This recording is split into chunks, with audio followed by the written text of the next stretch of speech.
Яш башкаручыларның Рәшид Вахапов исемендәге быелгы фестивале башлана. Шул уңайдан матбугат конференциясе узды. Вахапов фестиваленең ничек оештырылачагы турында Халыклар дуслыгы йортында узган матбугат конференциясендә хәбәр ителде.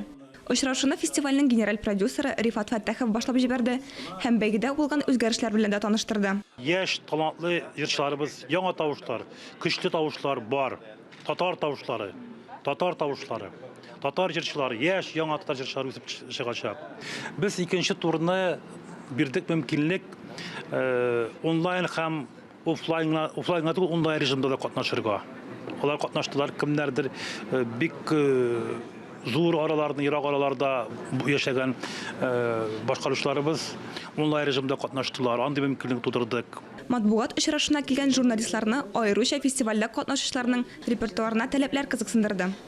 Адашып йөрмәсеннәр теге заманча дип, татар моңыннан читләшмәскә, безнең яңа язылган әсәрләр арасында чын сәнгать әсәре дип әйтерлек һәм моңлы һәм эшчәнлекле җырлар да күп.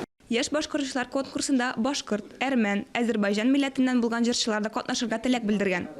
Әлбәттә, конкурс тигезләмәсе буенча алар татар телендә җырлаячак. Безнең бу проектта Башкортстан җырчылары бик актив катнашты.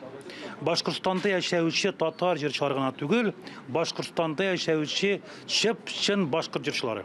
Һәм алар безнең конкурска килеп, Рәшид Вахапов конкурсына килеп, башкорт милләтеннән булган җырчылар Вахапов репертуарындагы безнең бөек әсәрләребезне чиста, саф татар телендә башкара.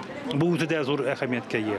Конкурсның тантаналы гала-концерты 17 майда Сәлик Сәйдашев исемендәге зур концертлар залында оештырыла. Эльвира Минәхмәтова, Таһир Хәсәнов, Татарстан яңалыклары.